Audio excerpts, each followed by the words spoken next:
வணக்கம். நான் லாவண்யா குஸ்லி ஃபேமிலிக்கு அனைவரையும் வரவேற்கிறேன். சட்டப்பேரவை 2வது நாள் நடந்தது. இதுல நம்ம ரெண்டு விஷயத்தை பத்தி மட்டும் பேசிக்கலாம்.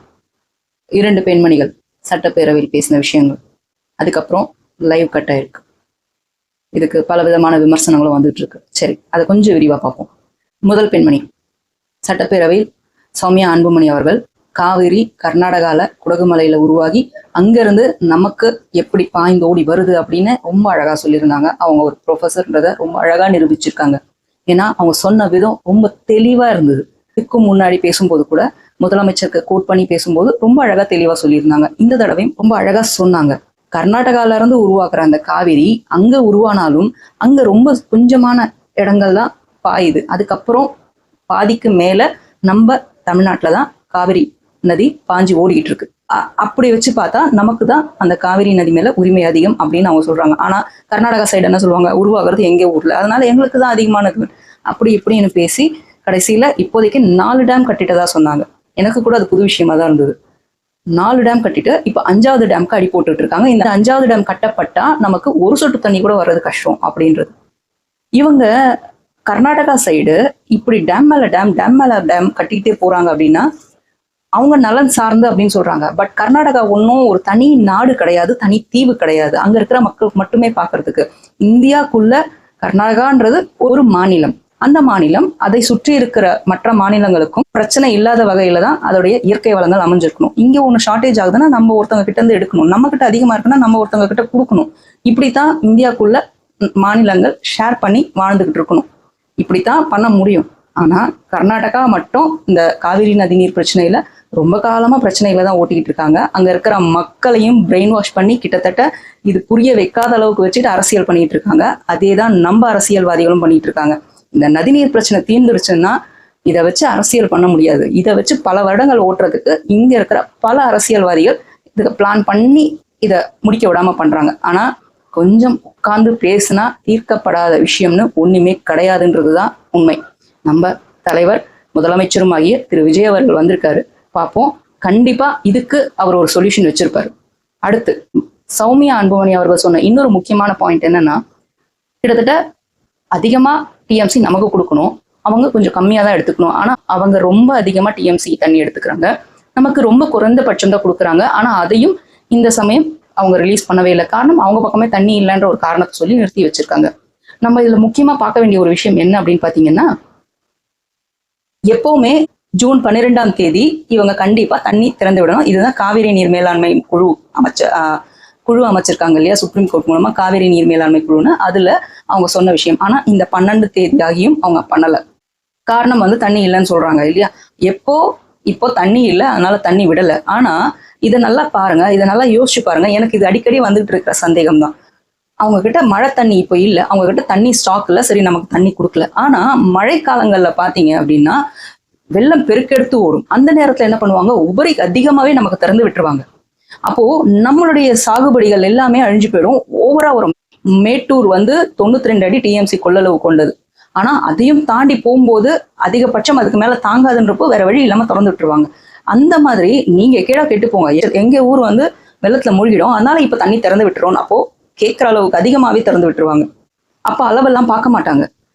நம்ம இங்க இருக்கிற மக்களை, ஒரு வாழ்வாதாரத்தை தேடிட்டு இருக்கிற ஒரு மக்களை அவங்க இந்த இதெல்லாம் பண்ணியிருப்பாங்க, அவங்க வாழ்வாதாரத்துக்கு சில சாகுபடிகள் செஞ்சிருப்பாங்கன்னு சிறிதளவு கூட யோசிக்காத ஒரு மாநிலமா கர்நாடகமா தயாராயிட்டு இருக்கு. இதுக்கு அங்க இருக்கிற சில அரசியல்வாதிகள் காரணம்ன்றது நான் முன்னாடியே சொல்லிட்டேன். ஒரு தடவை யோசிச்சு பாருங்க, நம்ம சப்போஸ் இந்த பக்கம் தண்ணி வரவிடாம நம்ம அதையும் தாண்டி பெரிய அணையோ இல்ல வேற ஏதாவது தடுப்போ கட்டிட்டோம் அப்படின்னா நமக்கு தேவையில்லை, நீங்க உங்க வெள்ளத்தின் டைம்ல வர தண்ணியை நீங்களே வச்சுக்கோங்க, எங்க நாட்டு பக்கம் தள்ளாதீங்க, எங்க மாநிலம் பக்கம் தள்ளாதீங்கன்னு ஒரு தடுப்பு போட்டா அவங்களுடைய கர்நாடகா மாநிலம் என்ன ஆகும்? அந்த கொஞ்ச நாள்ல மொத்தமா திக்குமுக்காடி போயிடும் அந்த மாநிலம். இதை பத்தி அவங்களும் யோசிக்கல. ஆனா நம்ம மக்களும் பாருங்க, பெருந்தன்மையானவங்க, அந்த மாதிரி சொல்லவும் மாட்டாங்க இப்போ வரைக்கும். எனக்கு இந்த சந்தேகம் வந்துகிட்டே இருக்கு, ஏன் இதை பண்ணக்கூடாது? அவங்க நம்ம கிட்ட இருந்து எல்லாமே தேவைன்றதெல்லாம் நம்ம கிட்ட இருந்து வாங்கிக்கிறாங்க, ஆனா தண்ணி கொடுக்க மாட்டோம் யோசிக்கிறாங்க. என்னையா இது, என்ன நியாயம்? நம்ம மக்கள் எல்லாம் எல்லாருக்கும் கொடுக்குற கைதான், அதுக்காக எல்லாத்துக்கும் இயந்திர கையா ஆயிடக்கூடாது இல்ல. கண்டிப்பா இதுக்கு முதலமைச்சர் விஜய் அவர்கள் நிச்சயமா யோசிச்சு நல்ல ஒரு தீர்வா எடுப்பாருன்னு எங்களுக்கு ரொம்ப நம்பிக்கை இருக்கு. மக்களும் அந்த விஷயத்த நம்புறாங்க. சரி, இன்னொரு பெண்மணி யாருன்னு பார்த்தீங்கன்னா பிரேமலதா விஜயகாந்த் அவர்கள் தான். அவங்க பல நேரத்தில் பல கான்ட்ரவர்சியான விஷயங்களா, அவங்க பேசுகிற விஷயங்களே கொஞ்சம் முரண்பாடான விஷயங்களா இருக்கும். ஆனால் இந்த தடவை அவங்க தண்ணீரை தாய்ப்பாலோட ஒப்பிட்டு பேசினாங்க. நிஜமாவே ரொம்ப நல்லா இருந்தது. அந்த அளவுக்கு முக்கியமான விஷயமா பார்க்கப்படுறது இந்த நீராதாரம். இந்த நீராதாரம் நமக்கு எவ்வளவு தேவை, நம்ம விவசாயிகளுக்கு எவ்வளவு தேவைன்றத அவங்க அந்த வார்த்தையோட ஒப்பிட்டு பேசினது எனக்கு நிஜமா ரொம்ப பிடிச்சிருந்தது. அதனால தான் அவங்களை இங்க நான் மென்ஷன் பண்ணணும்னு ஆசைப்படுறேன். இதை தாண்டி வேற எதுவும் கிடையாது. இவங்க 2 பேர் பேசின விஷயத்த முதலமைச்சர் விஜய் அவர்கள் ரொம்ப உன்னிப்பா கவனிச்சிட்டு இருந்தார்.